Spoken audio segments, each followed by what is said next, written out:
Bonjour à tous. Aujourd'hui, je vous propose de débuter une nouvelle série de tutos qui vont vous présenter la librairie jQuery. Alors jQuery, c'est une librairie JavaScript qui vous permet de considérablement simplifier le développement de vos sites web et de vos applications web.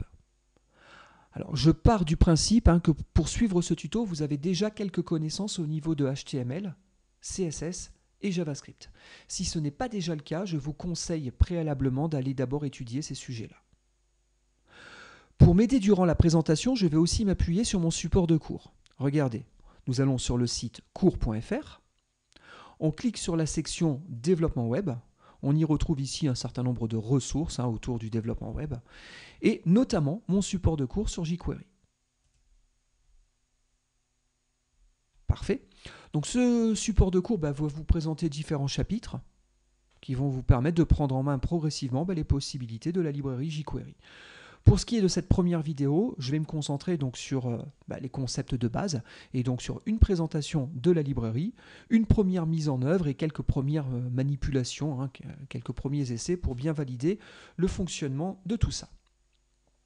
Les autres vidéos vous présenteront les autres chapitres. Parfait.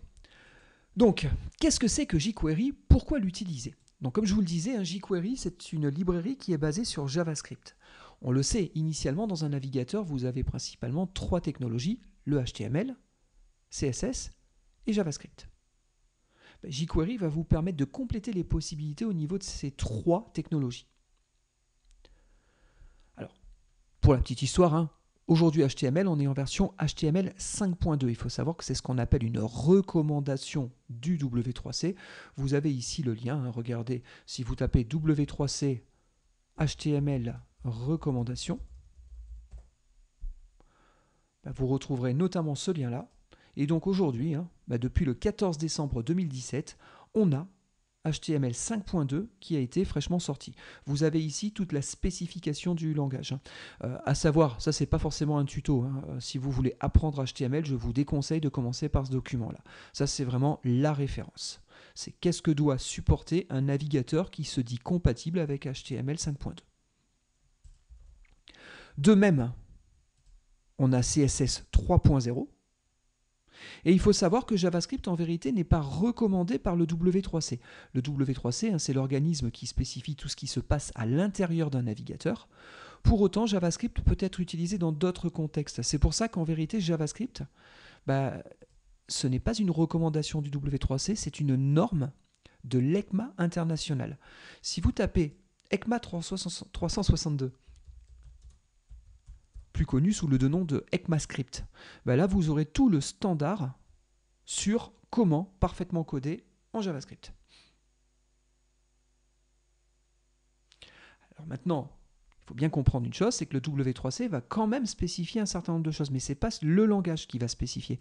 Ce qu'il va spécifier, c'est la librairie que vous avez le droit d'utiliser au sein d'un navigateur, ce qu'on appelle le DOM, le Document Object Model. Ça, c'est une recommandation du W3C.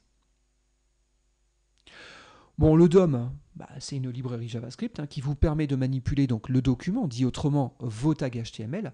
Par contre, on peut peut-être citer quelques points négatifs du DOM, ou positifs, tout est histoire de point de vue, tout dépend de comment on voit la chose.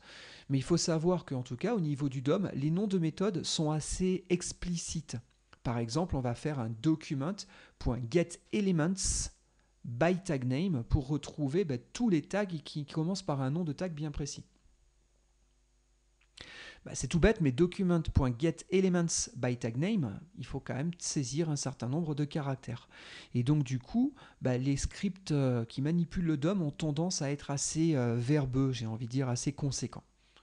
C'est vrai que de ce point de vue-là, jQuery va nous permettre de considérablement les réduire.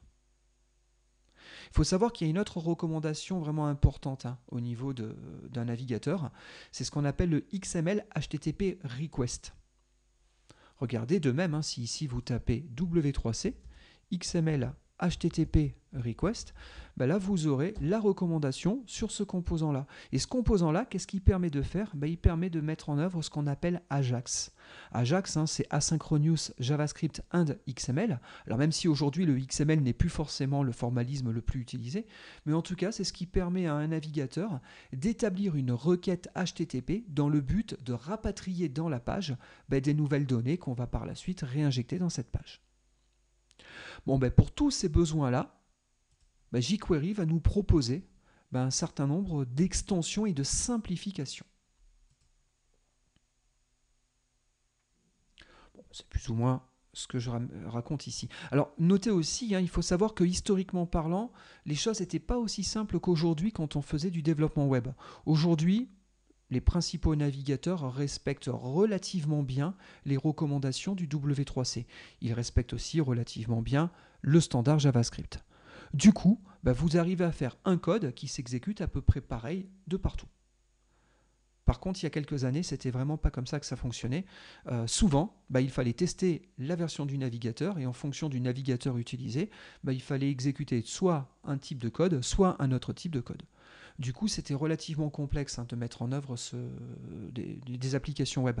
C'est pour ça que jQuery était relativement pratique parce que lui nous permettait de nous affranchir des différences qu'il pouvait y avoir entre les différents navigateurs. Alors c'est vrai que ce point-là tend de plus en plus à disparaître, étant donné que de plus en plus, les recommandations couvrent tous les besoins et les navigateurs les respectent parfaitement. Par exemple, tous les développeurs web déjà un peu expérimentés pourront vous parler de notre ami Internet Explorer. C'est vrai que ce navigateur, à l'époque, il avait vraiment du mal à respecter les standards et il fallait systématiquement coder les choses spécifiquement par rapport à Internet Explorer. Bon, il faut savoir que depuis sa version 11, et puis par la suite, c'est devenu Edge, c'est vrai que maintenant sur Microsoft Edge, les choses sont beaucoup plus sympathiques et donc on peut respecter les standards et donc utiliser des codes portables. Bon, pour ce qui est de jQuery, donc, elle est codée en JavaScript. Il faut savoir que son code source est open source. Donc, vous pouvez même participer, le cas échéant, à l'évolution de jQuery. Bien entendu, vous retrouverez jQuery sur son site, donc c'est jQuery.com. Et donc, comme je vous disais il y a quelques instants, jQuery fonctionne sur les principaux navigateurs. Très bien. Alors, il y a une phrase à connaître. C'est la petite, comment pourrais-je dire, la petite anecdote de jQuery, c'est write less, do more. On essaie d'en faire le moins possible pour faire un maximum de choses. Donc vraiment, ça, c'est l'essence même, l'ADN même de jQuery. Souvent, les choses seront relativement compactes. On va s'en apercevoir dans quelques instants.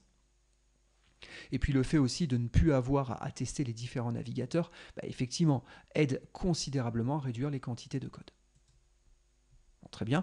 Et il faut savoir aussi que jQuery n'était pas la seule librairie JavaScript qui nous permettait de nous simplifier les développements. Depuis le début des développements web, on a plein de librairies qui sont apparues. Je ne vais pas toutes les citer parce que sinon il me faudrait une quinzaine ou une vingtaine de slides, mais j'ai voulu retenir quelques noms à connaître. Le premier, celui sur lequel j'ai envie de m'arrêter quelques instants, c'est Prototype.js. Prototype.js a été le premier framework JavaScript vraiment sérieux et digne de ce nom. Il faut savoir que jQuery s'inspire de certaines choses en provenance directe de Prototype.js. Par exemple, la fonction $, le premier à l'avoir développé, c'était Prototype.js. Alors depuis, on l'a un petit peu fait évoluer. jQuery l'a beaucoup enrichi, mais c'est vrai que quelque part, il tire un petit peu son ADN de Prototype.js. Bon, ensuite, on a eu Dojo Toolkit. Il a eu son heure de gloire. Aujourd'hui, les gens l'ont un petit peu oublié, mais disons que c'est un framework qui a su évoluer au fur et à mesure des années. Et donc, il est quand même assez sympathique et propose des tonnes et des tonnes de widgets graphiques. On peut parler de Sencha EXTJS. Alors, il faut savoir que là, par contre, on est sur une solution payante. Mais c'est vrai que c'était une solution qui était très sympathique. Google avait proposé à un moment donné la Google Web Toolkit, GWT. Donc c'est vrai que cette librairie a aussi eu sa petite heure de gloire, sauf que entre-temps Google l'a abandonné. Donc du coup aujourd'hui c'est une communauté open source qui a récupéré GWT et qui continue à le faire évoluer, mais disons qu'il n'a plus tout à fait la même aura qu'à la grande époque de Google. Bon, bien entendu, on a jQuery. Et puis, il faut savoir que le dernier des frameworks JavaScript un peu tendance, un petit peu à la mode, c'est AngularJS. Alors, à savoir, AngularJS utilise un noyau minimal jQuery. Donc, bien maîtriser jQuery peut être une aide pour monter en compétence sur AngularJS. Bon, donc tout ça, ce sont des frameworks JavaScript qui nous permettent de simplifier le développement web. Bon, bien entendu, nous, à partir de maintenant, nous allons nous focaliser uniquement que sur jQuery. Alors, il faut savoir, aujourd'hui, on est en version 3. Il y a eu différentes versions de jQuery. Donc, la version 1, et il y a eu quelques variations, quelques sous-versions. Ensuite, à partir de 2013, on était passé en version 2 de jQuery et depuis 2016, on a la version 3. Alors, qu'est-ce qui différencie ces versions? En gros, c'est la manière dont le framework est codé. C'est-à-dire que si on considère jQuery en version 3, il utilise toutes les dernières possibilités offertes par les navigateurs modernes. Alors du coup, ça implique que ça réduit la compatibilité de jQuery version 3 avec certains vieux navigateurs, j'ai envie de dire certains très vieux navigateurs. D'accord, vous me dites que vous voulez garantir une compatibilité avec IE6, du coup je vous déconseille d'utiliser la version 3. Dans ce cas-là, il faudra peut-être revenir sur une version précédente de jQuery. Il faut savoir que petit à petit, elles ont toutes évolué, mais que des fois, ils continuent à faire évoluer les versions 1 ou 2. Regardez, comme je dis ici, les dernières évolutions de jQuery 1 et de jQuery 2 datent du 20 mai 2016. Bon, en tout cas, aujourd'hui, nous, on va travailler sur une version 3. Parfait. Et puis, bien entendu, il va nous falloir utiliser jQuery. Donc du coup, il va falloir aller la télécharger. Alors j'ai deux approches à vous proposer. C'est soit, effectivement, vous allez sur le site officiel et vous téléchargez jQuery. Du coup, vous aurez le fichier JS ou les fichiers JS, en tout cas, associés à la librairie. Vous pourrez les mettre dans votre développement web. L'autre solution, qui est tout à fait possible aussi, c'est d'utiliser CDN, une distribution CDN. CDN, c'est Content Delivery Network. En gros, les principaux sites de quelques éditeurs logiciels fournissent jQuery directement chez eux. Et votre site web peut tirer une version de jQuery de leur site. Alors là, ici, je vous propose des URL directes sur le site de jQuery, donc c'est code.jquery.com, mais notez qu'on a des distributions CDN qui sont offertes soit par Google, par exemple, soit par Microsoft. Donc ici, vous avez les URL qui vous permettraient donc de télécharger jQuery sur l'un de ces serveurs-là. Alors attention, tirer une dépendance sur un serveur de ce type-là, pourquoi pas, ça peut être intéressant, mais il faut bien comprendre que du coup, il faut que vous ayez vraiment confiance en ces serveurs-là. Parce que si jamais les serveurs de Microsoft ou ceux de Google ou ceux de jQuery tombent, momentanément, votre application risque de ne pas fonctionner. Donc pour ma part, je préférerais peut-être que vous ayez votre propre version sur votre site web. Bon, c'est à vous de voir comment vous voulez travailler.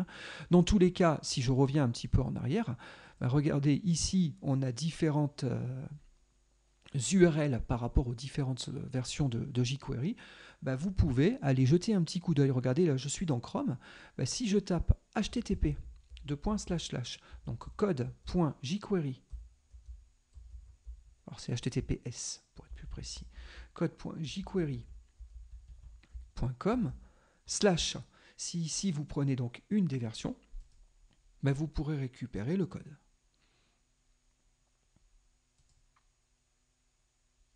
Alors notez, ici à chaque fois je vous donne deux liens.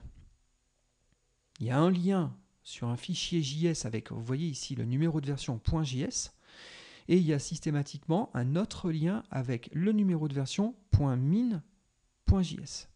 C'est le cas pour la version 3.3.1, mais aussi pour la 2.2.4 et pour la 1.12.4. Alors à quoi correspond la version minimaliste? Regardez, ici, vous avez la version normale. Dans cette version normale, vous avez les codes de jQuery. Vous pourrez remarquer que ces codes sont correctement formatés, que les noms des variables sont clairs et lisibles. Notez aussi, vous avez les documentations qui sont présentes dans le code. Si jamais vous téléchargez une version minimaliste, on a un outil d'offuscation qui a été exécuté et qui a permis, de supprimer tous les codes, tous les commentaires, excusez-moi. 2, de perdre le formatage, l'indentation. Vous avez vu, là, vous avez tout en vrac. Hein. Et donc, c'est un petit peu moins lisible. Par contre, ça pèse moins lourd en termes de téléchargement au niveau d'Internet. Donc si vous utilisez cette version-là, et si vous êtes sur une distribution CDN, du coup, ça arrivera beaucoup plus rapidement. Notez aussi qu'ils se sont amusés à renommer les paramètres des méthodes, ou des fonctions. Ici, regardez, la fonction avait 2 paramètres, global et factory. On les retrouve à ce niveau-là. Cette fonction, après offuscation, prend maintenant toujours 2 paramètres, sauf qu'ils s'appellent E et T. Bien entendu, partout dans le code, ils ont remplacé toutes les occurrences du nom de la variable d'origine, ou du paramètre, et ils ont mis le nom compact. Bon, du coup, c'est vraiment beaucoup moins compréhensible. Par contre, ça se télécharge beaucoup plus rapidement. Donc, c'est comme vous voulez. Vous pouvez tirer soit une dépendance sur une version minimaliste, soit une dépendance sur une version avec commentaires et indentation. Bon, si cette version-là vous intéresse, après, rien ne vous empêche d'enregistrer ce fichier JS, pourquoi pas, sur votre bureau. Et donc, parfait, j'ai une version de jQuery. Alors, il faut savoir, un jQuery, en vérité, est constitué de plusieurs modules. Mais le module, le tronc commun, le module principal, c'est un seul et unique fichier. C'est le fichier que vous avez ici sous les yeux, qui a, ma foi, une taille relativement raisonnable. Après, si vous voulez les modules complémentaires, je pense par exemple à jQuery UI, il faudra aller télécharger d'autres fichiers. En tout cas, pour les premiers tutos, ce fichier-là me suffira amplement.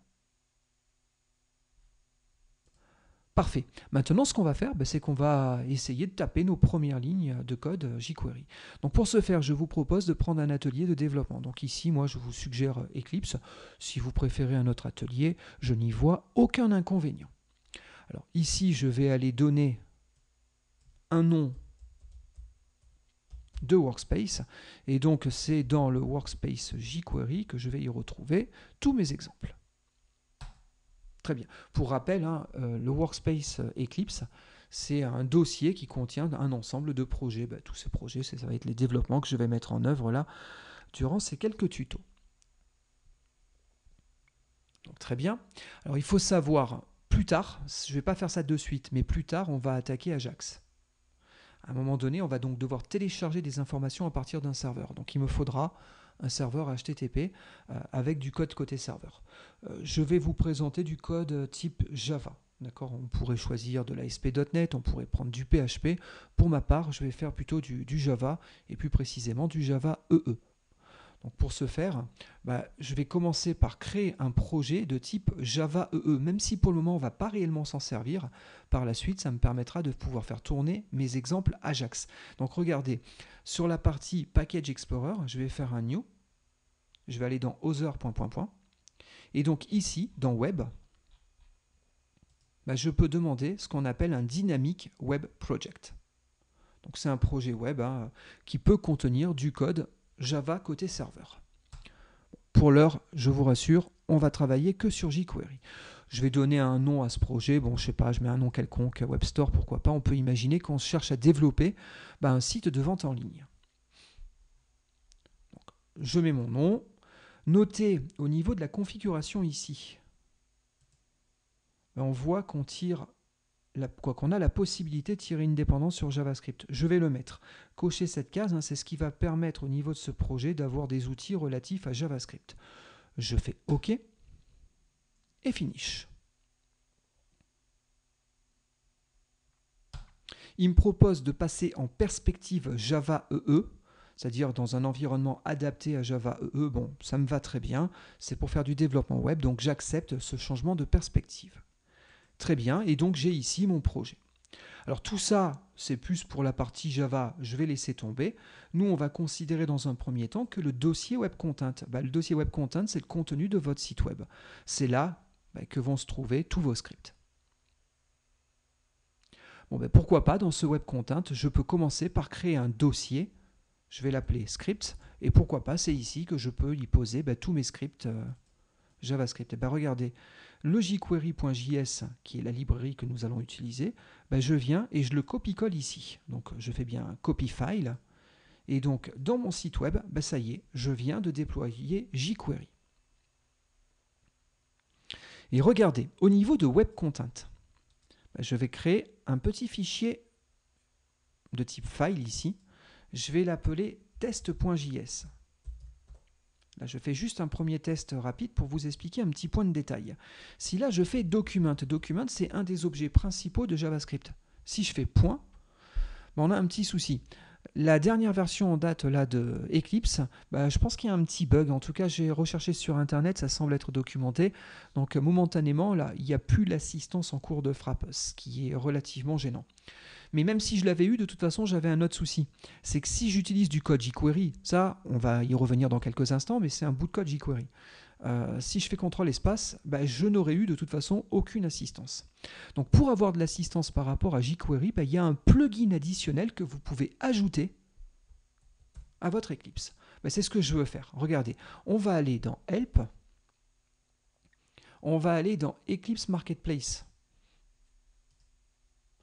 Et donc ici, ça me permet de pouvoir télécharger des plugins supplémentaires, des outils supplémentaires pour mon Eclipse.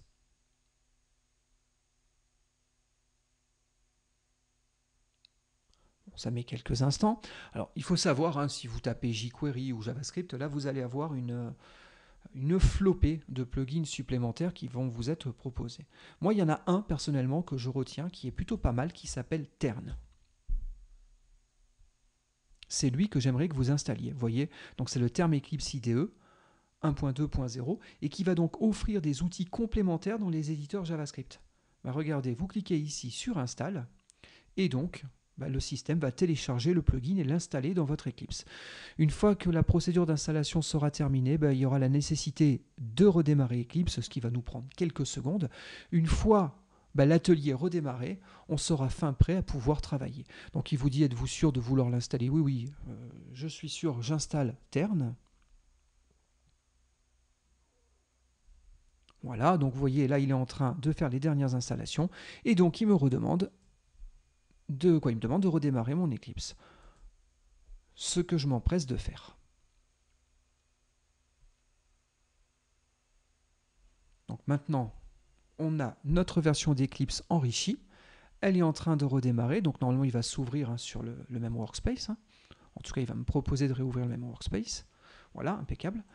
Et regardez, si je réouvre mon fichier test.js, si je fais document. Pour le moment, j'ai toujours rien. Alors pourquoi? Parce qu'il nous manque deux petites configs. Première config.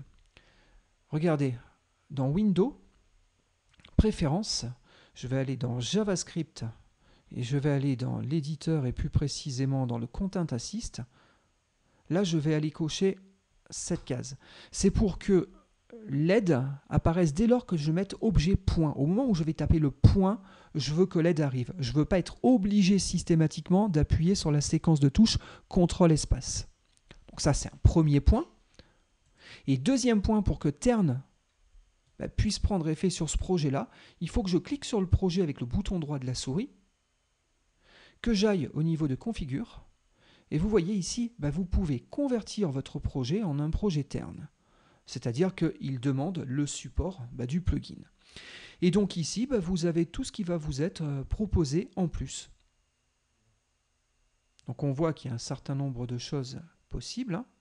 Et donc moi, ce que je veux, vous voyez, c'est avoir en plus le support pour tout ce qui est jQuery.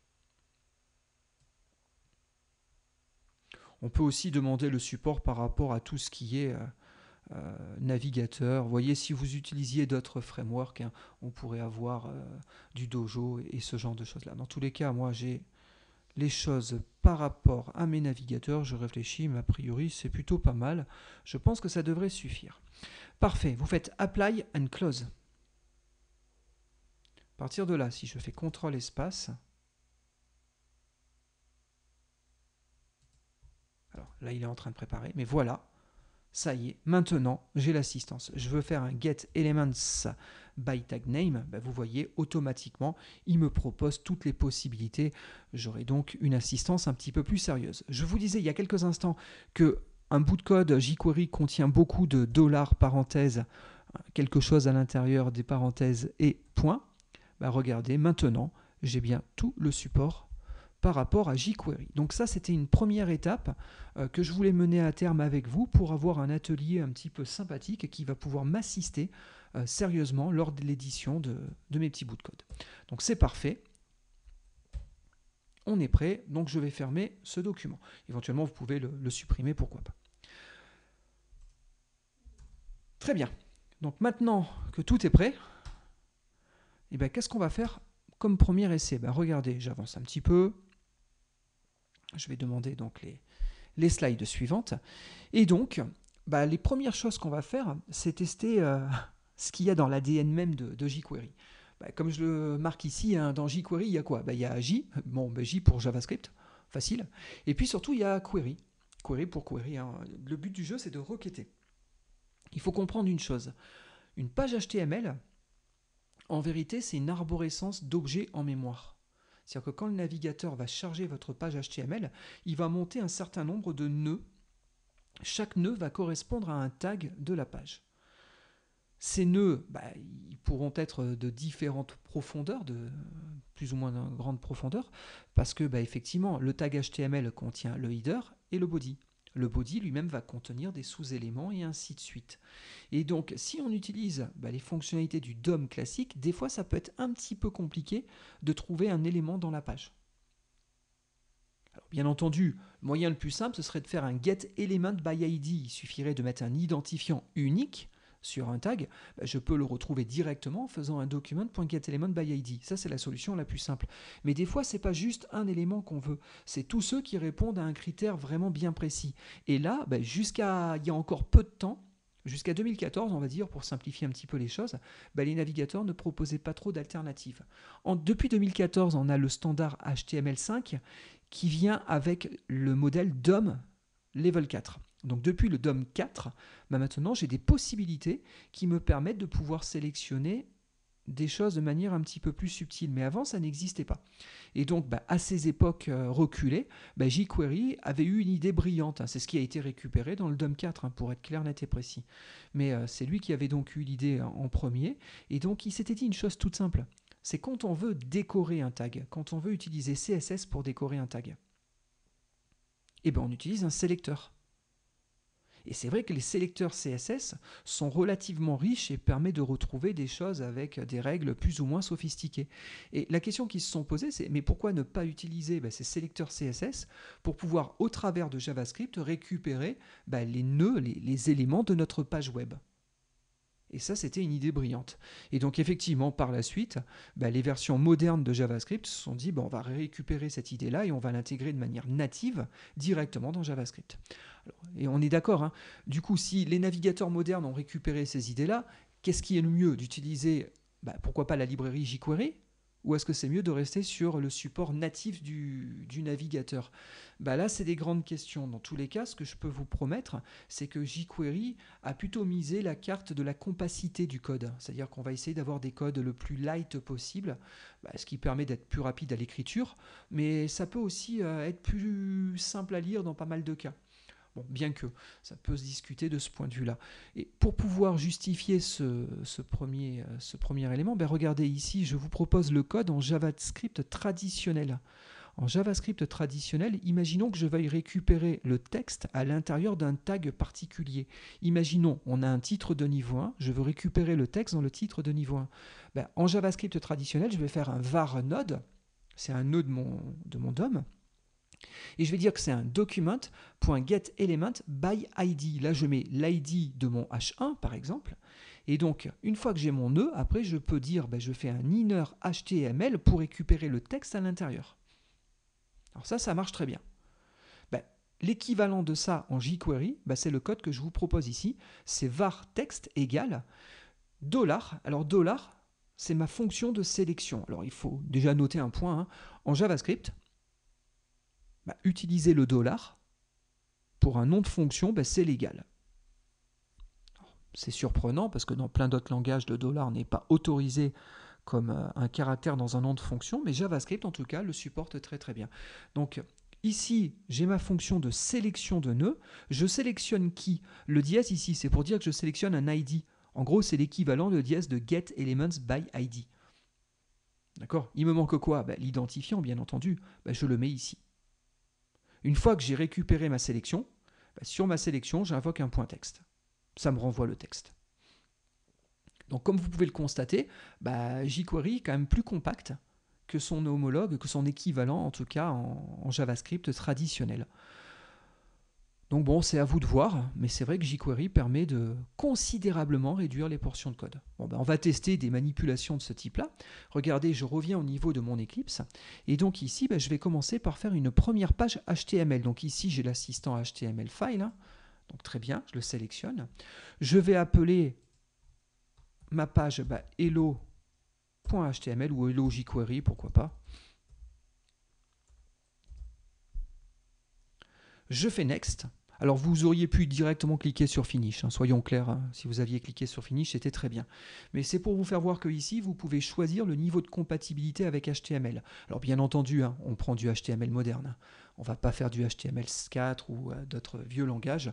Donc vous gardez la sélection qui est ici. Mais notez en tout cas, on peut choisir le type de page qu'on veut générer. Finish. Et donc ici, vous avez un squelette de page HTML qui a été produit. Bon, regardez, je fais une petite tabulation ici et une autre tabulation là, ça c'est pour un petit peu aérer les choses.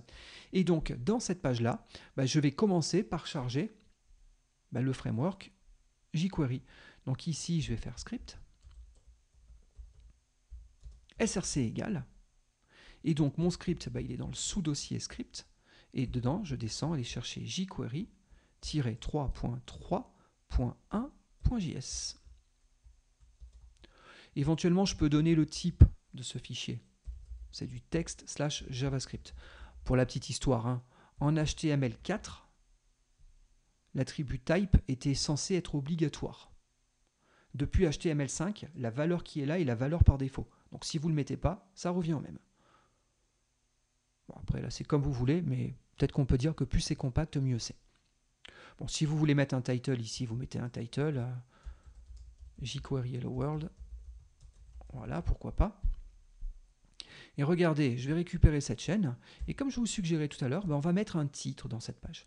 On va mettre un H1, et pour donner un nom unique à mon H1, je vais faire ID égale, et là je peux lui donner un identifiant. MyTitle. Pourquoi pas. Qu'est-ce que je vais voir dans cette page? Je vais faire jQuery Hello World. Je sauvegarde. J'ai envie de voir mon résultat. Alors, ce que vous pourriez simplement faire, c'est faire un bouton droit, Open With, et lancer ça dans un Open Browser. Effectivement, on a bien le résultat de la page qui s'affiche. Pour autant, je ne vous conseille absolument pas de travailler comme ça. Pour une simple et bonne raison, c'est que là, on a un navigateur, il est intégré à mon IDE, certes, mais là, je ne peux pas lancer d'outils de debug. En JavaScript, tous les navigateurs fournissent des outils de debug. Vous les connaissez peut-être déjà. La touche magique, c'est F12. En général, dans un navigateur, quand vous appuyez sur F12, ça ouvre les outils de debug. Regardez, là, j'ai mon Chrome, j'appuie sur F12, voilà. J'ai mes outils de debug qui s'affichent ici. Là, si vous essayez de faire du F12, ça ne marche pas. Alors regardez, je vais fermer ça. Et je vais aller dans le menu Windows. Dans le menu Windows, je peux configurer un certain nombre de choses, mais notamment ce qui se passe par rapport au web browser. Vous voyez, par défaut, il avait cherché à ouvrir un navigateur directement intégré à mon Eclipse, à mon IDE. Non, moi, ce que je veux, c'est directement lancer Chrome. Ou un tout autre navigateur. Si à ce niveau-là, vous êtes plus fan de Firefox ou autre, vous vous adaptez en fonction de vos préférences. Dans tous les cas, moi, je vais choisir Chrome. Maintenant, je refais exactement la même manip, Open with Web Browser. Du coup, il me l'a ouvert dans mon navigateur favori. Regardez, si je fais F12, j'ai mes outils de debug. D'accord ? Ça vous permet quoi ? Par exemple, ici, ça me permet, vous voyez, de vérifier quand je fais F5 que jQuery a correctement été chargé. A priori, tout se passe bien. Si jamais vous aviez fait quelques petites erreurs dans votre script, imaginons, je fais n'importe quoi, j'ai mis jQuery avec un i. Là, quand je vais réactualiser cette page, là, je vois qu'il y a un petit souci sur le lien qui n'est pas correctement téléchargé. Bon, ben dans ce cas-là, ça me permettra de débugger beaucoup plus facilement. Un autre aspect relativement important, c'est la console. La console ici me permet de voir les erreurs, mais me permet aussi de pouvoir voir des messages que je vais pouvoir produire. Donc, très bien. Et puis, ici, je vais rajouter donc, mon premier petit bout de code jQuery. Alors, c'est pareil. Vous pourriez remettre l'attribut type, mais comme on a HTML5, ce n'est pas forcément obligatoire. Alors, j'ai envie de faire un premier essai. J'ai envie de faire un var node. Excusez-moi, le dollar, c'est n'importe quoi. Var node égale, et là, dollar de myTitle, dièse myTitle, comme je vous proposais tout à l'heure, et de faire un console.log. Alors console.log, ça affiche dans la console, donc ça va afficher ici. Quoi ? Ce que j'ai récupéré.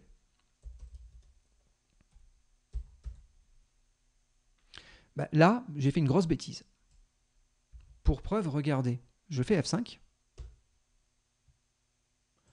Et là, alors, on ne le voit pas bien, mais en gros, j'ai récupéré ce qu'on appelle une sélection.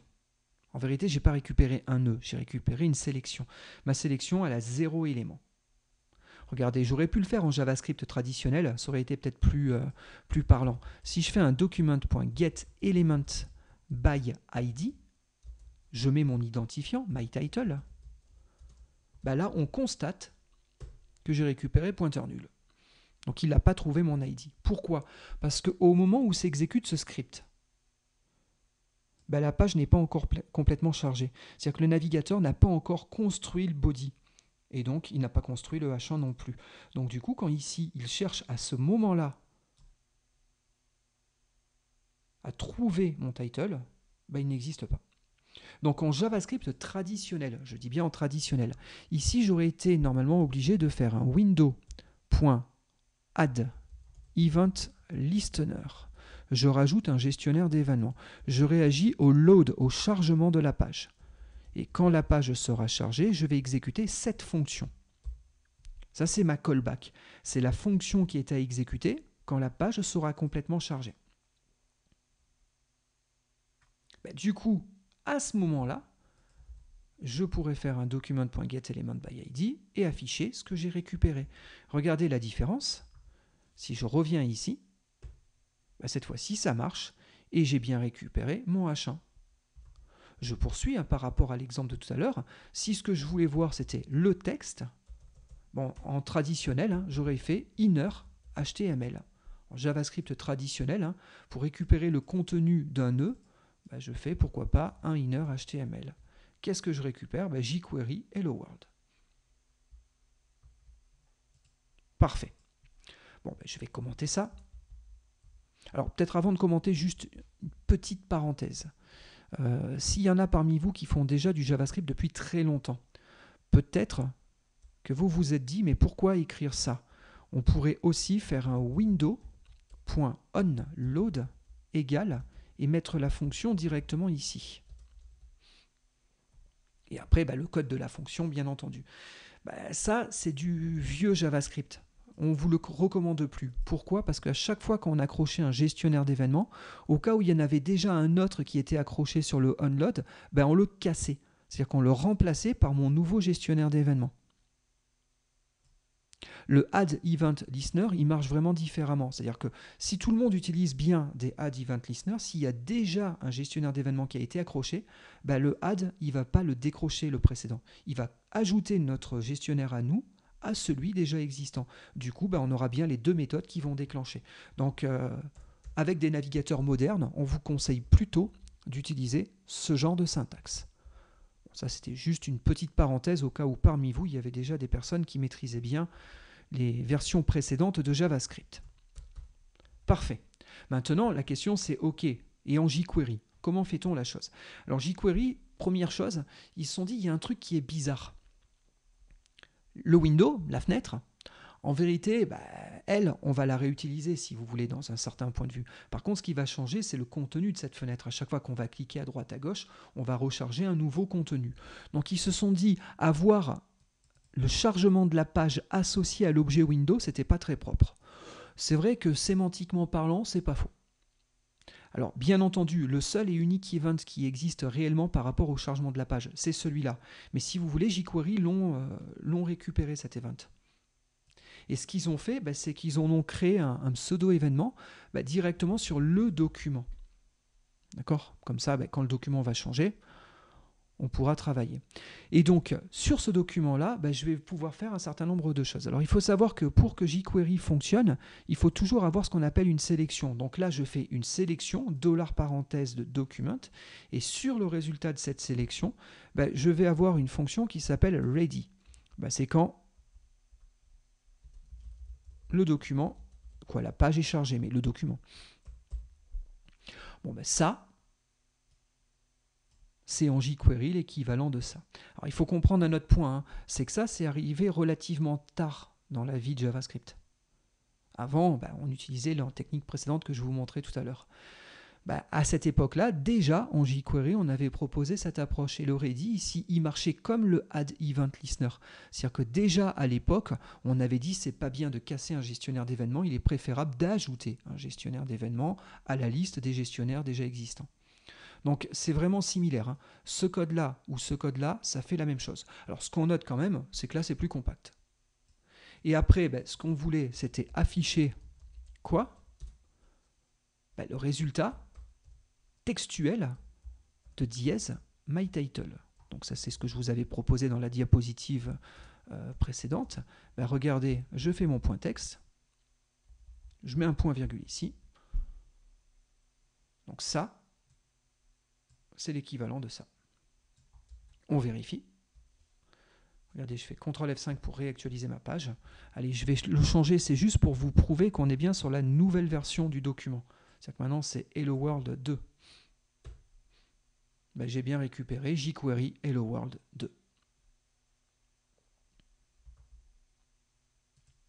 Donc en tout cas, ce qu'on peut noter de cette première manipulation, c'est que déjà il y a très longtemps, ils avaient ajouté des choses qui ont été maintenant intégrées sur les versions modernes de JavaScript, notamment l'ajout des gestionnaires d'événements et non pas leur remplacement. Mais ce qu'on voit aussi, c'est l'aspect compact de la chose qu'on ne retrouvait pas à ce niveau-là. Bon, et encore là, ça va, j'avais quelques malheureuses lignes de code à taper. Imaginez des scripts où on a des milliers de lignes de code. Si on peut le réduire de manière significative, c'est toujours ça de prix.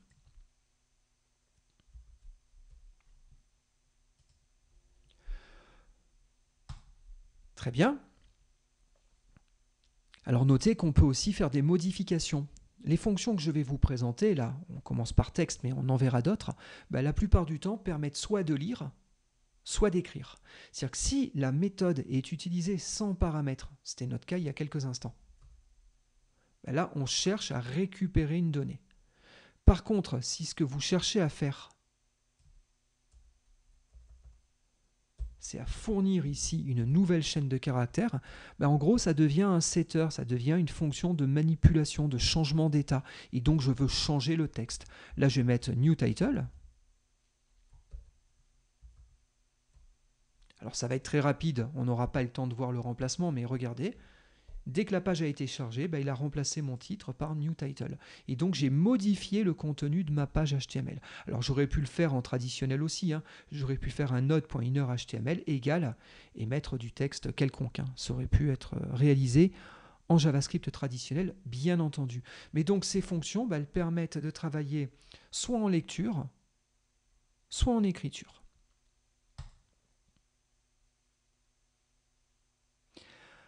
Alors ensuite, il y a une autre chose à laquelle il va falloir s'habituer.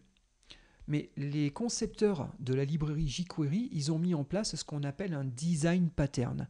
Je ne vais pas forcément avoir le temps de rentrer dans tous ces sujets-là. Mais regardez, là, je vais sur Wikipédia. Je choisis une version anglaise de Wikipédia parce que je trouve que la page sur le sujet qui m'intéresse est un petit peu plus développée. Mais si là, vous tapez design pattern en computer science, vous aurez ici toute une théorie sur un concept d'ingénierie logicielle qu'on appelle donc les design patterns, les patrons de conception. En gros, l'idée, c'est que pour plein de problèmes récurrents en informatique, plutôt que de réinventer à chaque fois la roue et de chercher à retrouver une solution, on pourrait apprendre une solution éprouvées pour répondre à cette problématique-là. Et donc ici, vous avez tout un ensemble de problématiques qu'on rencontre en ingénierie logicielle. Je vous conseille très vivement de vous former à ces sujets-là si ce n'est pas déjà le cas. Bon, je ne vais pas pouvoir rentrer dans ces sujets-là aujourd'hui, ça me prendrait trop de temps, mais notez que dans ce qu'on appelle les creational patterns, c'est-à-dire dans les patterns de construction, on a un pattern particulier, c'est ce qu'on appelle le builder. D'accord ? Ce design pattern builder, en gros, il a été utilisé au niveau de jQuery. Alors, on utilise un design pattern builder dans quelle situation ? C'est quand on a quelque chose à construire qui est complexe. C'est-à-dire quand les données d'initialisation d'un élément que vous allez chercher à produire sont multiples et complexes. Dans ce cas-là, la plupart du temps, on aime bien mettre en œuvre un builder. C'est un petit peu ce qui se passe dans l'exemple que je vous propose ici. C'est-à-dire qu'à un moment donné, je vais chercher à faire quelque chose. D'accord ? Ici, j'ai une sélection. On reviendra sur ce cas particulier, la LOSIS, c'est peut-être pas très utile dans un premier temps, mais en tout cas, ici, j'ai une sélection. Sur les éléments sélectionnés, je vais chercher à, modifier le texte. C'est une première partie de la construction, je le construis avec ce texte-là, mais aussi avec ses caractéristiques CSS. D'accord ? Pour faire ça, j'aurais pu, ça aurait marché, travailler en 2 temps. C'est-à-dire, modifier mon texte, et 2, reprendre ma sélection et faire un point CSS et dire en plus de ça que je voulais avoir différentes caractéristiques CSS. Les caractéristiques CSS, on va les fournir sous forme d'un tableau JavaScript. Un tableau associatif JavaScript s'introduit avec une paire d'accolades, accolade ouvrante, accolade fermante. Là-dedans, je peux mettre toutes mes caractéristiques CSS. Nous, on va faire simple, on va en mettre qu'une seule, la couleur. Le 2 points permet de séparer la clé de la valeur, et donc ma couleur, c'est rouge. Je sauvegarde. Je réactualise ma page. Bon, j'ai bien mon new title et qui plus est, il apparaît en rouge. Très bien. Mais il faut comprendre que ça, c'est pas une bonne solution. Parce que là, la sélection, je l'ai refaite 2 fois. Et trouver des éléments dans le DOM, trouver des éléments dans la page, dans le Document Object Model, ça peut vous coûter un certain temps. Donc refaire ça plusieurs fois d'affilée, c'est pas une bonne idée. D'accord ? Alors vous auriez pu me dire, oui, c'est pas grave. On fait une variable, je l'appelle selection, je dis que ma sélection c'est ce que je cherche, et après j'applique mes traitements sur ma sélection. C'est vrai que c'est déjà mieux. Clairement, vaut mieux faire ça que ce que je vous présentais précédemment. On est certain qu'on aura recherché les éléments dans la page qu'une seule fois. Et comme cette recherche peut être plus ou moins sophistiquée, ça permet de gagner du temps. Mais ça, c'est pas trop l'approche jQuery malgré tout. L'approche jQuery, c'est d'utiliser le design pattern builder, qui est déjà préimplémenté. Le builder, il dit quoi ? Il dit que sur un objet que vous allez considérer, ici, mon titre, je vais invoquer des fonctions de construction de mes différentes parties. Là, j'ai 2 parties, le texte et le CSS. Je fais texte et mon message, donc new title. Allez, with builder, ça c'est juste pour voir qu'on est bien sur cette nouvelle approche. Et ce qu'il faut savoir, c'est que ces fonctions de construction, ici, ces méthodes de construction, ici le texte me renvoie l'objet en cours, c'est-à-dire la sélection. En gros, le point texte là, il y a un return à la fin de cette méthode, et ça renvoie quoi ? Ça renvoie la sélection sur laquelle on avait exécuté la méthode. Donc ça me renvoie concrètement cet objet-là. Ça ne le réévalue pas, il a déjà été évalué, mais ça me renvoie cet objet. Ce qui veut dire que si ça me renvoie quelque chose, sur le retour, je peux décider d'enchaîner d'autres traitements. Ici, une modification du style CSS. On vérifie. Et donc, on a bien nos 2 actions qui ont été enclenchées sur la sélection en cours. Si vous utilisez cette forme de syntaxe, il n'y a pas de problème. On vous garantit que la sélection aura été évaluée qu'une seule et unique fois. Alors après, vous pourriez me dire, oui, mais là, au moins, c'était bien découpé. On arrivait peut-être mieux à lire au cas où on aurait eu beaucoup de traitements à exécuter. C'est peut-être plus lisible d'être sur plusieurs lignes. Oui, mais dans ce cas-là, rien ne vous empêche de l'écrire comme ça. Moi, c'est une syntaxe que j'aime beaucoup. Vous me verrez souvent faire des retours à la ligne entre toutes les parties de mon builder pour pouvoir gagner en lisibilité parce que je ne veux pas non plus avoir des lignes à 200 ou 300 caractères. Bon, ben ça, il va falloir s'habituer à cette approche-là. Alors là, hein, c'est une approche qui est complètement à l'opposé de ce qu'on nous propose au niveau du DOM. Hein. Au niveau du DOM, on a tout misé sur la lisibilité des méthodes qu'on invoque et sur le fait que chaque action est atomique. Et donc, si on veut enclencher 3 actions, il y a 3 lignes de code à produire.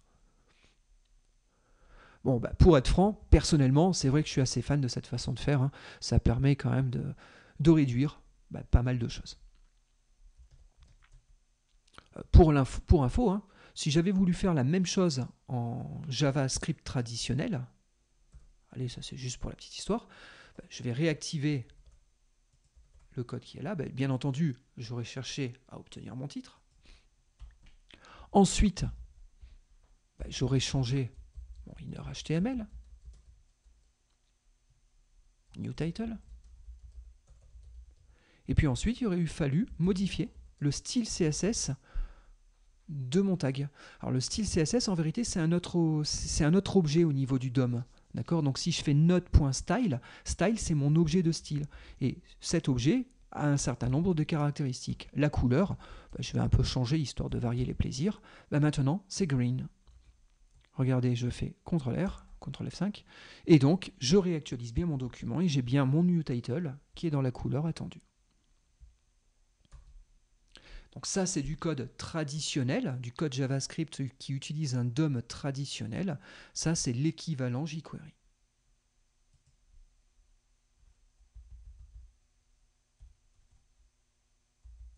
Bon, parfait. Allez, je remets le code jQuery et je garderai cet exemple ainsi.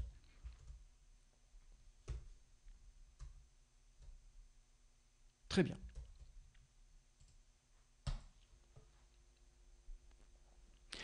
Alors là, j'insiste sur le fait qu'on a l'outil de debug. Hein. Vous allez voir, de toute façon, moi je vais faire que de travailler comme ça. Il faut forcément que vous l'ayez d'ouvert pendant vos phases de développement. Au moins, si vous produisez la moindre erreur de syntaxe, vous avez instantanément un rendu qui vous est fait, un rendu visuel, et au moins vous pouvez vous apercevoir que vous avez commis quelques petites erreurs. Je n'envisage plus à ce jour de travailler sans ces outils-là. Il faut savoir que quel que soit le navigateur, on fournit des outils équivalents. Donc que ce soit Edge, que ce soit Chrome, que ce soit Firefox ou autre, vous pouvez appuyer sur la touche F12 et ouvrir les outils de debug. Pour info, il y a aussi un debugger. Si vous allez là ici dans la vue source, des fois ça s'appelle debug selon les navigateurs. Vous pouvez faire du pas à pas dans vos scripts JavaScript jQuery pour voir au fur et à mesure de l'avancée de votre programme si tout se passe bien. N'hésitez pas à les utiliser si jamais vous jugez en avoir eu besoin.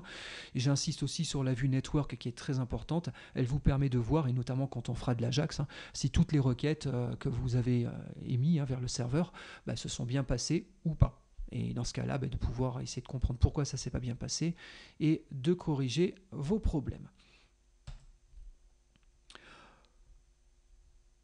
Bon, voilà qui clôt cette première partie d'introduction à jQuery.